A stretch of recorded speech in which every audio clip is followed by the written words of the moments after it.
The views and opinions expressed on all radio shows broadcast on Tom's Radio Toronto are entirely those of the hosts, guests, and callers who are entirely responsible for all show content and do not in any way reflect the opinions of Tom's Radio Toronto or its staff. These broadcasts are presented and made public as entertainment and general information only, in the hope that they will be entertaining and informative to listeners. They are not intended to diagnose, treat, cure, or mitigate in any way any disease or condition, or to promote any specific lifestyle, belief, religion, political affiliation, or other personal practice, nor is the information presented necessarily accurate or verifiable. Tom's Radio is back, and of course, this is your friend Mondatol with our open forum. Today, we have our special guest, one-on-one interview with the best Toronto City Councilor that I've known. Please welcome to our fold, one-on-one with Councilor James Pasternak. Welcome back again, Councilor. Well, Raymond, it's great to be here. Thank you so much. And to the audience, mabuhay. Yeah, see, he knows a lot of Filipino words, mga kababayan. Of course, he has been with us for so long, ever since a Taste of Manila has started. He helped our president there, Rolly Mangante, establish this yearly Filipino Street Festival. All right, Councilor James Pasternak, we want to stay you with this. There are three questions that I'm going to ask you. Of course, two of these were sent to me by our listeners residing here in Toronto. How is Toronto doing in the city's fight against COVID-19 as of today, despite the alarming report that there were a reported 636 Ontario infections today, after a month with 2 deaths, of which 388 infections were unvaccinated, and some 248 vaccinated, although they received 2 jabs and still. Yeah, so What could you say about it? I can tell you that those numbers still remain surprisingly low. Ontario has 15 million people. Yes. And our province is bigger than most European countries. So that represents a very small fraction of the province's population. Many of those cases will be mild in nature because they're double vaccinated. Mm-hmm. What we have to look at is hospitalizations and ICU. That remains still very low. Mm-hmm. So we want to keep them down as low as possible, but we're making great progress.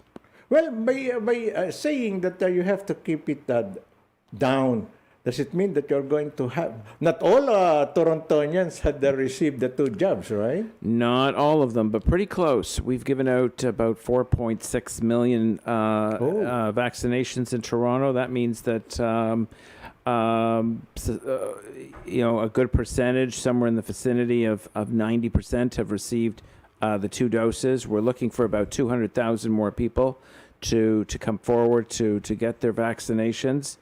When I see a city like this of 2.9 million people only having 60 cases, mm-hmm. That is very good. Very nice. Of course, what could be the reason why this vaccine hesitancy among, you said, 200,000 more Torontonians?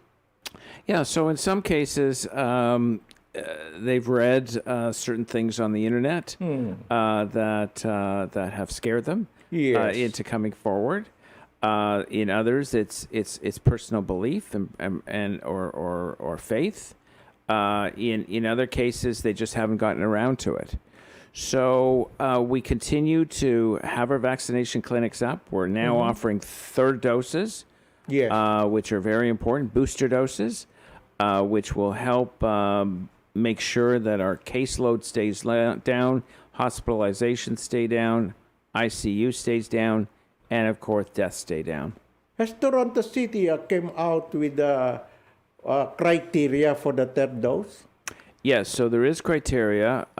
If you're past 6 months, if you're a frontline healthcare worker, if you're a Métis, Inuit, or Aboriginal person, if you're 70 years of age or older, or if you've had 2 doses of AstraZeneca, you are eligible for this first round of booster shots. AstraZeneca, I specified the AstraZeneca vaccine after receiving that for 6 months, you mean? Yeah, so I take the case of myself. I've received 2 doses Yes. of 2 doses of AstraZeneca. You told us before. Yeah, all the politicians got AstraZeneca because Yes. we had to show that it was safe. I had my second dose over 6 months ago, so technically I should go in for a booster. Yeah. So those people, ladies and gentlemen, especially Filipinos who receive AstraZeneca, after 6 months, you're qualified now for the third dose. If they are living in Toronto, how would they file their appointments again for the third job? Right. So just to clarify, it's for those who've had 2 doses of AstraZeneca, yes. plus those other groups, the healthcare workers, those 70 years of age and older, 70. and 70 years of age and older, and of course the Métis, Inuit, and Aboriginal community. So how do you get your booster shot? Well, the same way you got your first shot. Oh, appointment, of course. We have the provincial booking system. We have mass vaccination sites, not as many across the city. Your local pharmacy will be able to help you out as well. So there's lots of options. You have to usually go on the internet or go on the phone, and you can book your appointment. When does it start, the third job? It started already. Started already? Yeah, I called about mine, but they were fully booked. So in a local pharmacy. So you should call. You should get on a wait list. The provincial booking tool is available online, and of course you can also book with our mass vaccination sites in the city on the same booking tool, and your local pharmacy will be able to help you out as well. What about the supply of vaccine, Councilor? Is it enough for the third job? Yeah. So I realize in the early part of the vaccine rollout, on a national basis, it had its rough moments. There was a lack of supply. We had set up a mass vaccination site down at the Toronto Convention Centre on Front Street for the City of Toronto. It was already open, and there was no vaccine when it opened. So this is months ago. This is in February of 2020. Well, of course, most countries, of course, small countries, third nations, lack the supply of vaccines. And they were blaming these G20 countries to give them, because especially, of course, U.S., we here in Canada, and they were asking for that.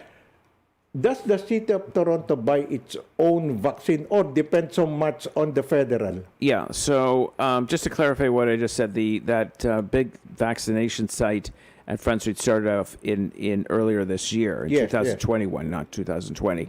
So when it comes to vaccine, the federal government has exclusive jurisdiction under the procurement and importing of vaccine. So it comes into the country. It then goes through the province, and then it is distributed to municipalities. And our various public health agencies and offices help distribute it throughout the city. And then we have our partners, our healthcare partners. In this area, it would be Toronto General or North York General, as well as Humber River Hospital. You know, in our country, the Philippines, the private sector were allowed by the government to purchase vaccines for their hundreds and thousands of employees, especially those big companies. Is it happening here in Canada? No, you cannot privately procure vaccines in Canada. You would have to get it through the federal government through an import license that they control. So, I mean, we are one of the best vaccinated countries in the world. Yes, correct. Our cases continue to go down. It's all looking very encouraging. So we have to stay the course, though. We still have to be cautious. People who are eligible for a third shot, a booster, should go and get it. And then, of course, those people who have not had any vaccine yet should finally go and get their vaccines. Do you think the federal government, even the provinces, acted accordingly with the current happening right now, giving 100% occupancy to all businesses, practically opening all businesses here, including sporting events? Yeah, I think it's safe enough to open up all businesses. There are still restrictions. Yes. There's mask wearing. There's capacity limits. There's sometimes I was at a wedding Thursday night. I had to show a vaccine certificate. Still, they're asking for it, even the restaurant. So that it was at a wedding hall, a big wedding. It was. Yes. It was at a synagogue, and they asked for the vaccine certificate. And the other thing is, I went to visit my mother this morning, who lives in a retirement home, and I also had to show my vaccine certificate to get in there. So it's true. We're opening up, and that's great news for business. It's great news for people who want to shop, who need things. It's all good news. It's good for the economy. But there are safety measures still in place. Oh, okay. And of course, what you mean by the vaccine, the QR codes that the province had sent to us? Yeah, so that's something you have to figure out how to do. Yes, how to do it. Put it in your cell phone. Yeah, so that's what I've done. I have it as a PDF Yes. on my phone, and I also at the wedding I brought along a hard copy. What I always worry about is going somewhere with my phone, and my phone crashes because it's out of power. So I always carry around a printout as well, and it's always good to have that. Well, of course, do you think, anyway, we haven't talked to Dr. Ellen De Villa yet about this. Does City of Toronto see to it that it won't go again going up, the pandemic, simply because we could see it every day now that the infection rate is going up. Last month, it was 600 plus more. Again, today, this morning, I read 636. And it's so alarming now. Even in the city of Toronto, there are 60 cases from previously down. What could be happening here? Yeah, so when you hear case numbers going up, you have to look at a few things. One is you have to look at the level of testing. So if testing is going up, the number of cases will also go up. The other thing is cases will always kind of be there, but as I mentioned, what we want to do is we want to reduce serious illness. Yes, correct. Hospitalization, ICU, and deaths, and that is really the key. So the vaccination rate, it may be 400 tomorrow, it may be 300 on Tuesday. It goes up and down like a yo-yo. It's just a matter of probably asking these unvaccinated Torontonians to go and have yourself vaccinated. But you cannot enforce them to do it, right? No, we can't force them to do it. But those who are unvaccinated and have a medical reason should be visiting their doctor to get an exemption. They should also be very careful about their day-to-day routines. Make sure they're wearing a mask. Make sure they're social distancing. Make sure they're washing their hands, and just being generally careful. Anyway, this is not discrimination against these people who doesn't have vaccine, right? Because a lot of people going to the restaurant, they will be asking, why don't you allow us to enter there? Because they could not present their vaccination, right? A code or whatever. Right. So it's very uncomfortable it's very uncomfortable to exclude members of our society from full participation in sporting events, in cultural events, in restaurants. In weddings, anyone who was not vaccinated would not be allowed into that wedding I was at, or into the retirement home I visited this morning. So, what when you come down with a hammer on the unvaccinated, it makes things worse. So you cannot do that, So you have to work with them. You have to work with them on an individual basis, through church leaders, members of the clergy. You have to work through. You need your family doctors to talk to them. That's the way you get the unvaccinated to come forward, not by hitting them over the head with a hammer. Yes, of course you couldn't do that because there is the freedom to choose. In your religious belief, cultural belief forces you not to have your. No, you're absolutely right. It may be contrary to one's faith. It may be contrary to one's personal views. Then again, they may have read false information on Facebook or online. But I think you have to talk to someone in the medical profession who you trust, and that would be your family doctor. Mm-hmm. That would be your clergy. Your clergy is not going to be in the medical profession for the most part, but you talk to someone you trust, and you try and work through it, and maybe that'll make the difference. Yeah, probably. Not probably, but of course, precisely what I'm going to say. Precisely because a lot of people they have their hesitancy for vaccine simply because there are a lot of non-believer, of course, who made their videos uploaded it in the YouTube or Facebook, and these people might believe. And can the government do something about that? In your opinion, as a politician? Well, I think the government has to put the messaging out there that vaccines are safe, and they're effective, and they save lives, and we're doing everything we can to do that. But the problem with that is a lot of people don't trust government. Yes. So what do? And you do exactly what I had said before. We need the family doctor to be more engaged.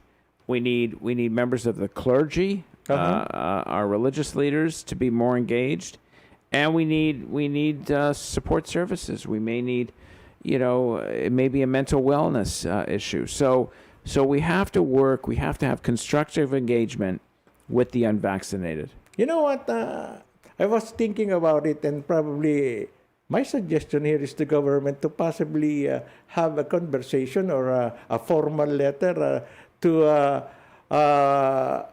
applications like Facebook, YouTube, not to accept this kind of videos that could destroy the belief of any person against this virus or COVID-19. Yeah, I mean, social media has a lot of great things going for it. Yes. Social media is a revolutionary form of communication that we've experienced over the last 15 to 20 years. But it has a darker side. And the darker side is that it spreads falsehoods. It spreads conspiracy theories and misinformation. And that is a risk that we have. And we should be taking down some of these phony videos of people being harmed by vaccine. Yes. You see, I've watched somebody sent me a video that narrates somebody pretending to be a doctor who said that whenever you were vaccinated twice or 3 times or what, after 2 years you will turn into a zombie. Imagine that. Zombie nation? Well, I mean, we've given out the vaccine to billions of people worldwide. Correct. And there are some side effects, but they're very small. The risk that someone runs of getting a serious case of COVID is far greater. The damage is far greater than a vaccine. Correct. And there's something called the long haulers. That's where you've got COVID, you've shaken it, and then you've got side effects for months afterwards. Nobody wants that. Correct. Okay, we will go on with our nice conversation with the Councilor James Pasternak. And we will be back after some words from our friends. Don't go away.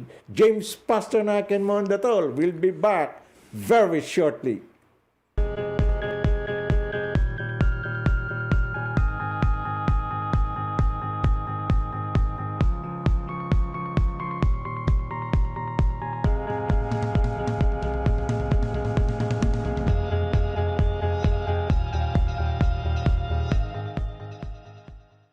Our company is committed to providing truthful, honest, competent, and result-oriented service through advising and representing our clients in Canada and overseas in a wide range of immigration matters. We focus on providing support, building dependable relationships, and promoting success. We are dedicated to understanding what results you want and to helping you understand what actions we can take on your behalf.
Open Forum is back with your friend here, Mondatol, and our special guest, one-on-one, with the Councilor of York Center, James Pasternak. Councilor, of course, the province, the city of Toronto declared a very, very positive approach on opening all businesses and other events to 100% capacity.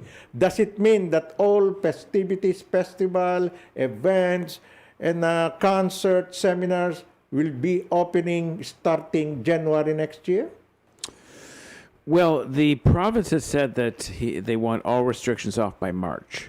By March? By March. Oh. So I don't think it's going to be January. Okay. But I must admit, there's sort of confusion out there. You know, Yes, you watch the Raptors game, and there's 20,000 Yes. 20,000 people there. Correct. And I have a Remembrance Day ceremony on Thursday where I'm speaking, and we're limited to 5 people at North York Civic Center. So I realize there's confusion over really Correct. where we're going with all of this. But the bottom line is that if events have safety precautions, then capacity limits should probably be removed. Now, that being said, many rooms have capacity limits all the time before the pandemic. These are fire code capacity limits. You can't just throw 1,000 people into a room of 250. Correct. So you've already got built-in laws for capacity limits. The thing is, you've got to make sure that people going in are not infected. So what you do is you have your screening, you have your safety precautions. The vaccine passport will be with us for a while. They could do a temperature check at the door. They could just simply ask people who are not feeling well to stay home. So those are very important things. But I think we're making great progress to opening up all of society. So you mean, despite discussing this, approving that, 100% capacity, it is vague. Of course, you cannot. There's a gray area there. As you said, you speak in an event where there's only 5 people listening to you. Oh my goodness! And look at the Toronto Raptors. 20,000, almost 20,000 people are watching at the Nova Scotia Arena, and nobody questioned that.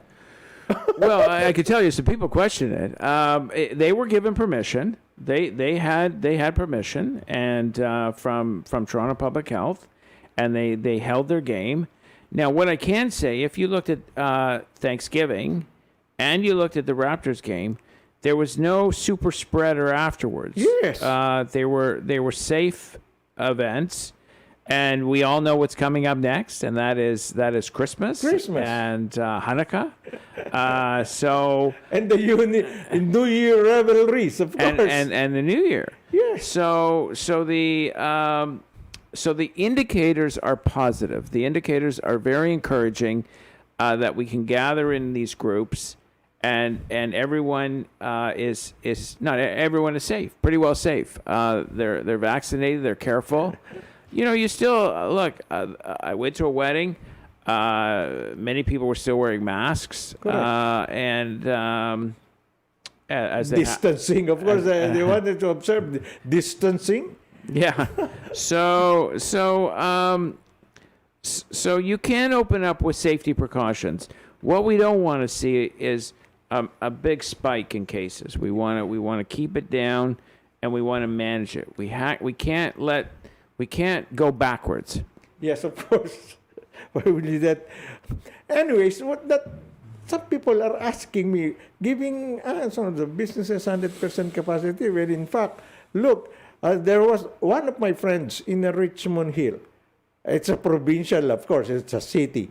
And then they have a wedding, as what you were saying, limited only to some people, relatives, of course, they invited, but I don't know if they were allowed for a 250 gathering in a banquet hall. They were asked how many you have to wear these distancing, face mask. So that's why my friend said, "Oh, is this really 100% capacity now, forbidding us to host it with our relatives and friends?"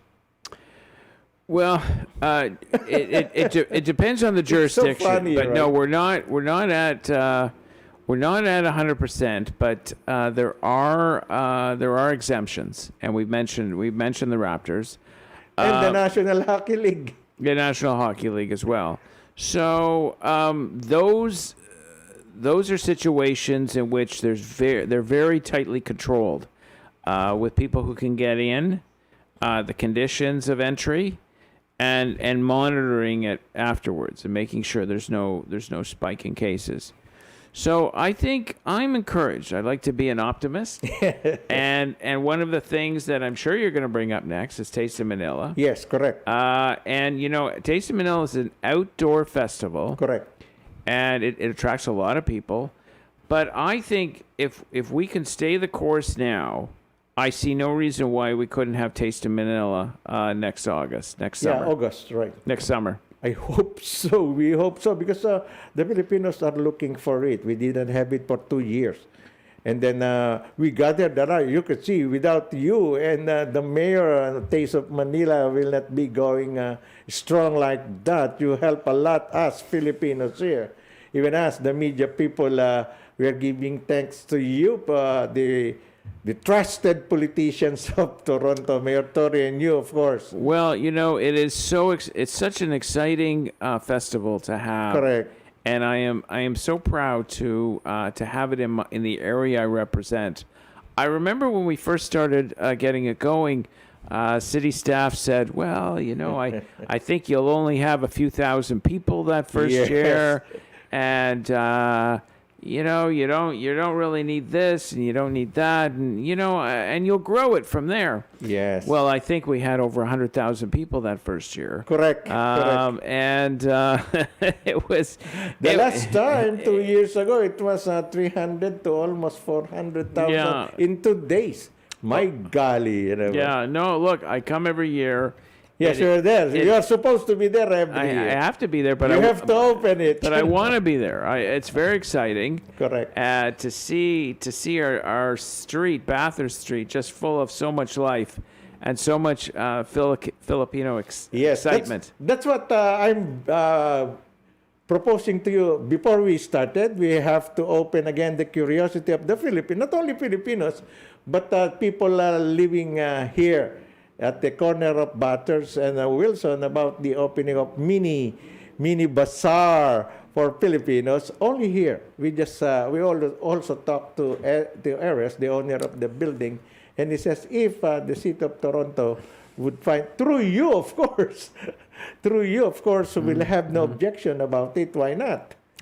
I have no objection. I can tell you, I'd be happy to support a mini festival or market, whatever you do. Pre-Christmas, because Christmas is fast approaching, and we will stage it one Sunday.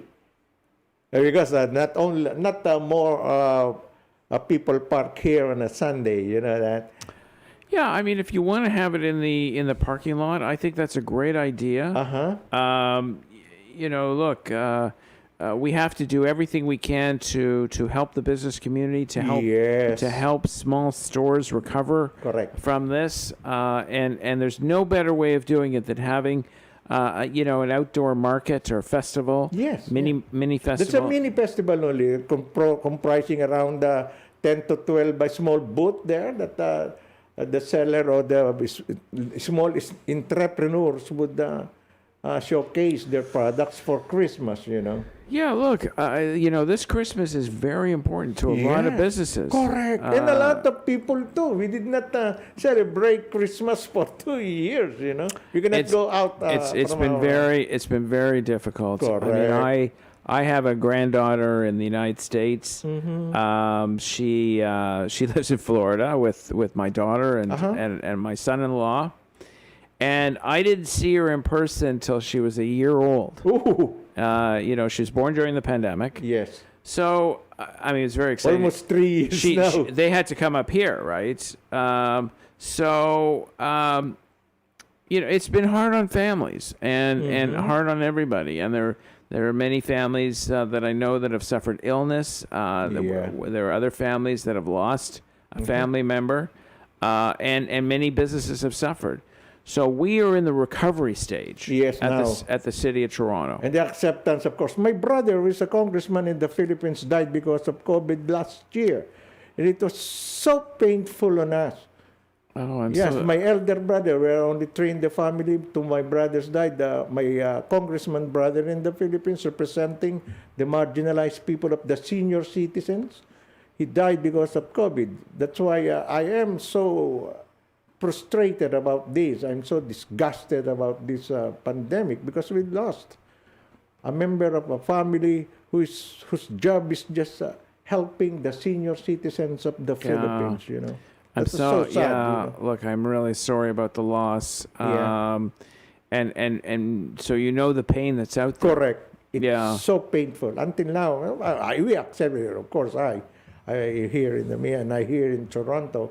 My brother is in the Philippines.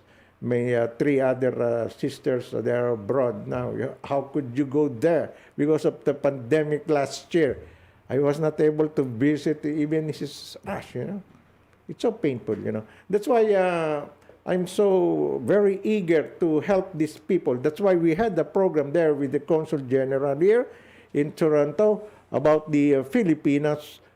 Some are undocumented, but were able to be vaccinated. Yeah. Through the effort of your offices here in Toronto. They did not ask question as long as you are here living in Toronto with papers or not. They gave them vaccine, and we are proud of ourselves helping these kababayans of us without documents. Right. Because they're very scared. Well, you're absolutely right. We ran clinics. Yes, your clinic there. Yeah, we ran a clinic right at Bathurst and Wilson. Yes, that's why we salute you on doing that. Yeah, and we didn't ask your status here. Correct. Or immigration. Everyone is to be respected is a human being, and we have to protect them. We ran another clinic down Wilson at the old vacant LCBO site. Yeah, we ran there, and there was another clinic in one of the local synagogues. So we ran a whole bunch of clinics in the Filipino area. Correct. So they could have every opportunity to get a vaccination. That's why we are thinking, we were not able to talk to you then, but these Filipinos, they were really grateful on what you did for them. And that's why we thank you so much. Okay, open forum with the Councilor James Pasternak will return after some words from our friends. Don't go away. We will be talking about the coming municipal election with here James Pasternak as Councilor of York Center. Will he be running again? We will know when we come back. Don't go away.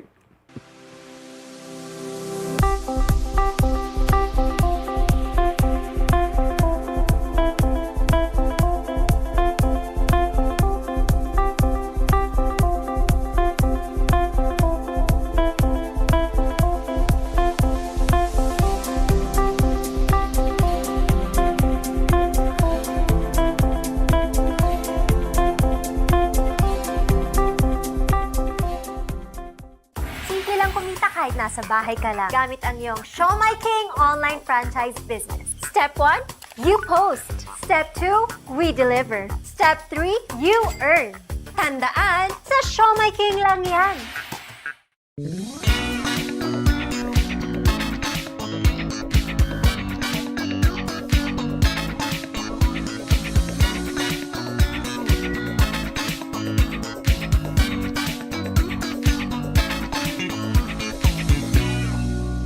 Our company is committed to providing truthful, honest, competent, and result-oriented service through advising and representing our clients in Canada and overseas in a wide range of immigration matters. We focus on providing support, building dependable relationships, and promoting success. We are dedicated to understanding what results you want and to helping you understand what actions we can take on your behalf.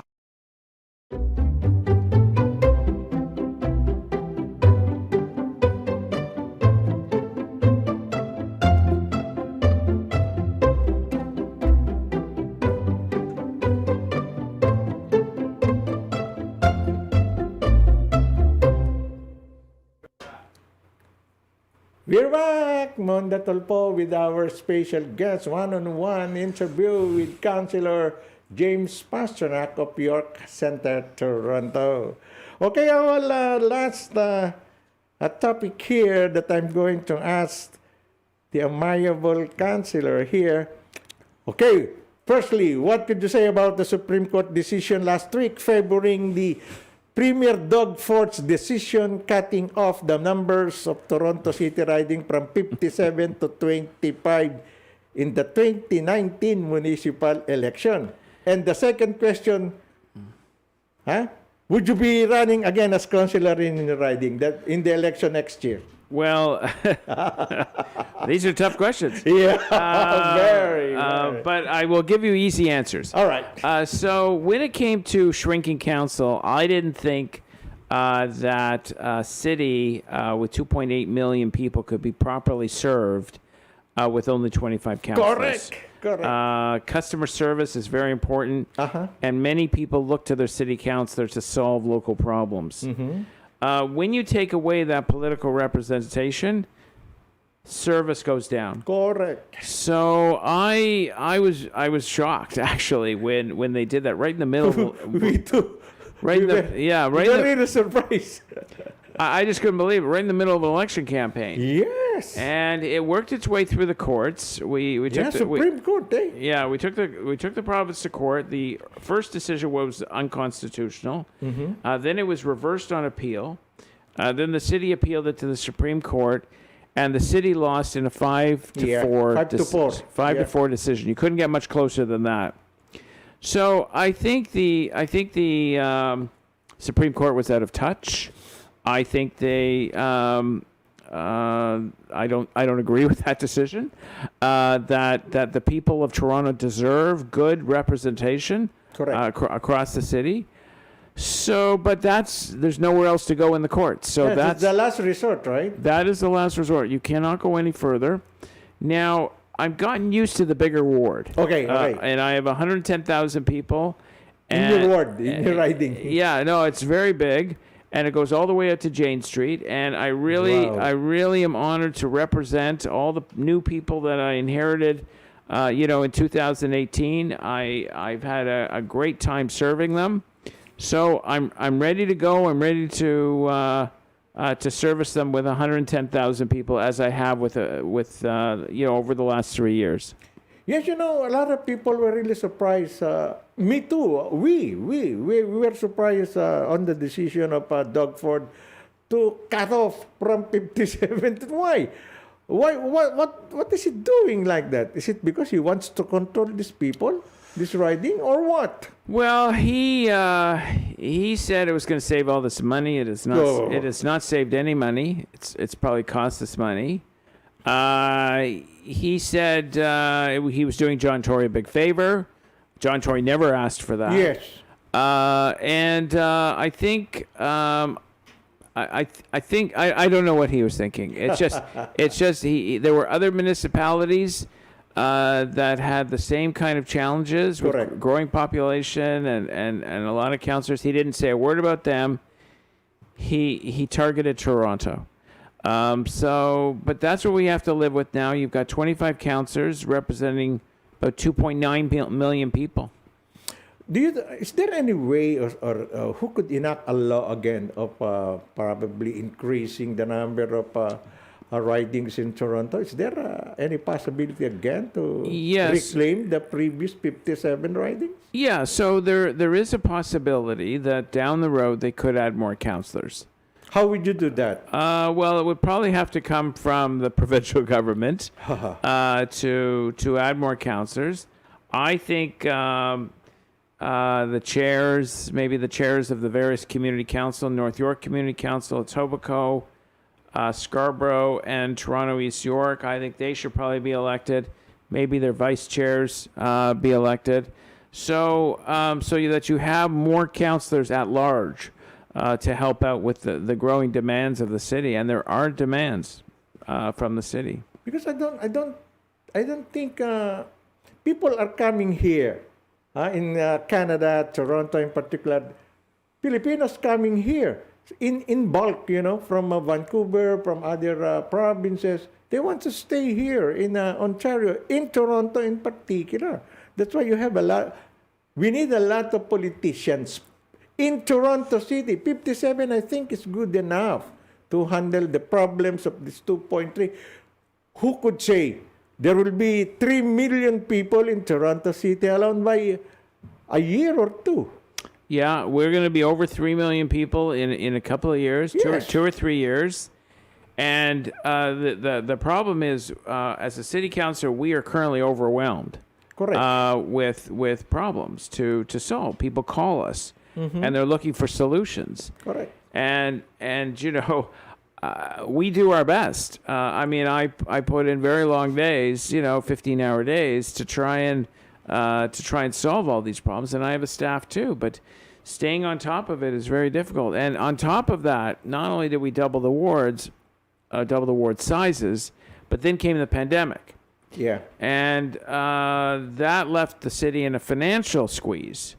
So we can't get done what we want to do. Because you don't have enough budget for additional manpower, right? Right. So we don't have the money we need to repave our roads, to fix our sidewalks, to fix our curbs, to hire more police. We just do not have the money for that. So that's a real challenge.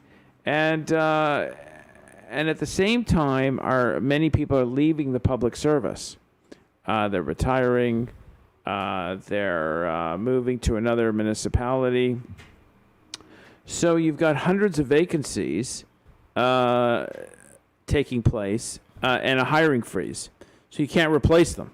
Because there is a hiring freeze. Because there is no money for there's no additional personnel. There's no money. The cupboard is bare. The cupboard is bare. And who could give, anyways, who could give services, justices to the additional people going to your ridings, Who could? You are only one, and you don't have enough funds to help these people on their problems. Yeah, so the city of Toronto takes on more than it should. We take on provincial jurisdiction issues. We take on federal jurisdiction issues.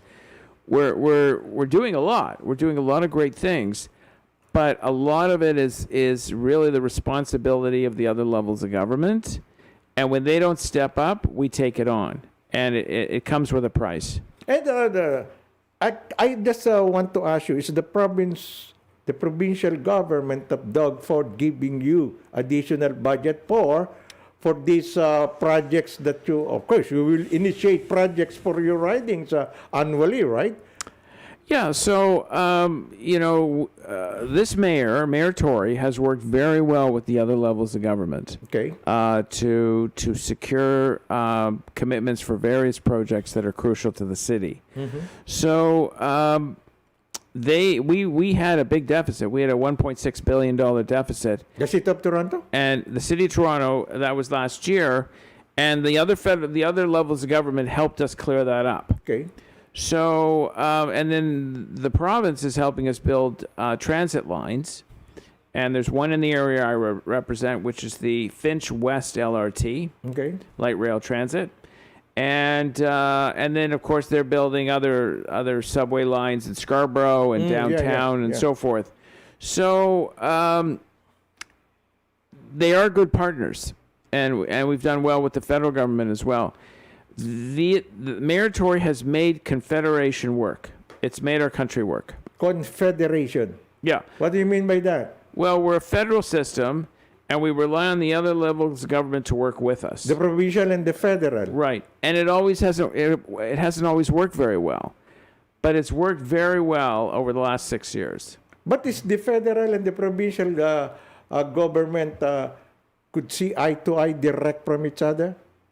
What I mean, is there any animosity between these two heads of a state, you know?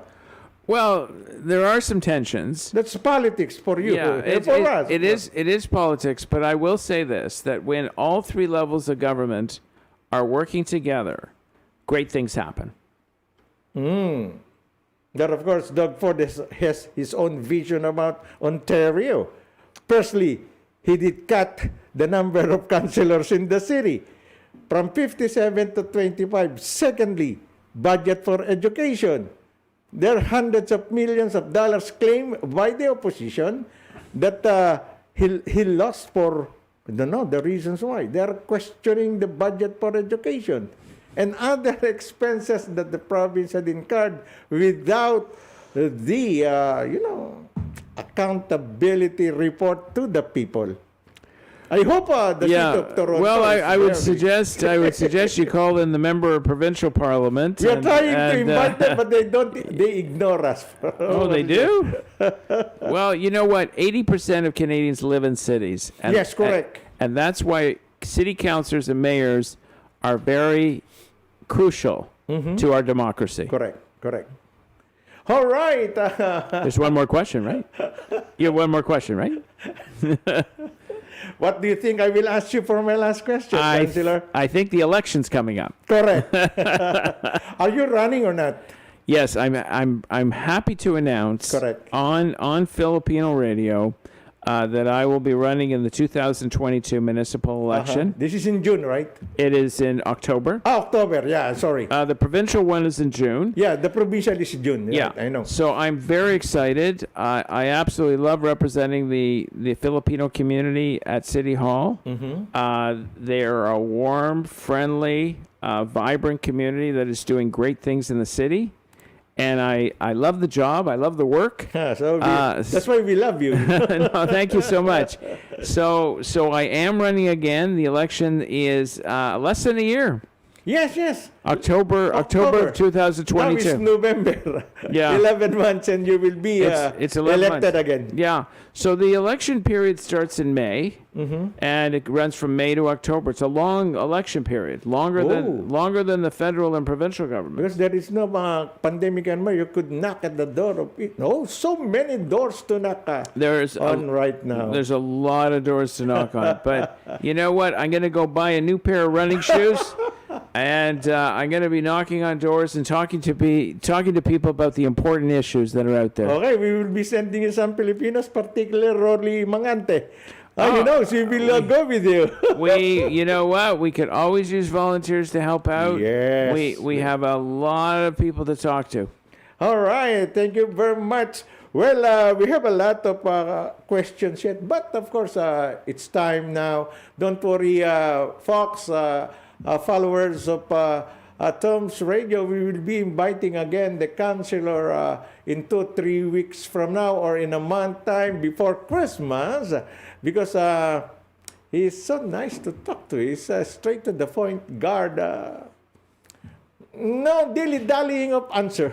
I love this guy. You know, I talk to a lot of politicians here in Canada, including John Tory, including the Prime Minister before when he was campaigning, even the PC candidate who we interviewed here, Mr. O'Toole, you know. Oh, Aaron O'Toole? Yeah. Before he became the head of PC. Oh, yeah, okay. The election, and I told him, you will win, and he won the PC leadership. And I told him it will be a big factor, the pandemic. I don't know, he did not zero in there in his campaign as for the Prime Minister. Anyway, This is Mondatol. Parting words from our special guest, Councilor James Pasternak. Your parting words, please. Well, thank you so much for having me on today. It's always a lot of fun to join you on Philippine radio. I look forward to seeing many of you as we get back to normal. I know we're going into the holiday season and Christmas, and everyone's going to be really busy. But I wish you all a very safe and merry holiday season, and I look forward to seeing you in the coming months. All the best on behalf of Mayor John Tory and myself, and of course, mabuhay. Hey, thank you very much. And then I will send you my Tita Cecil Araneta, our producer, and our proposal for the possible opening of our minibus Christmas bazaar here at the parking lot of our building. I would love to see it. Okay, tomorrow I will email it to your chief of staff. That's perfect. Yes, thank you very much. Yan po ang ating pinakamagaling, pinakagwapo hancham. When I say guapo hancham, Councilor of North York or York Center, the Honorable James Pasternak. Maraming salamat po. Mabuhay Pilipinas and Canada. Magandang hapon. Open Forum Part 1 is off. Magandang tanghali sa inyo lahat.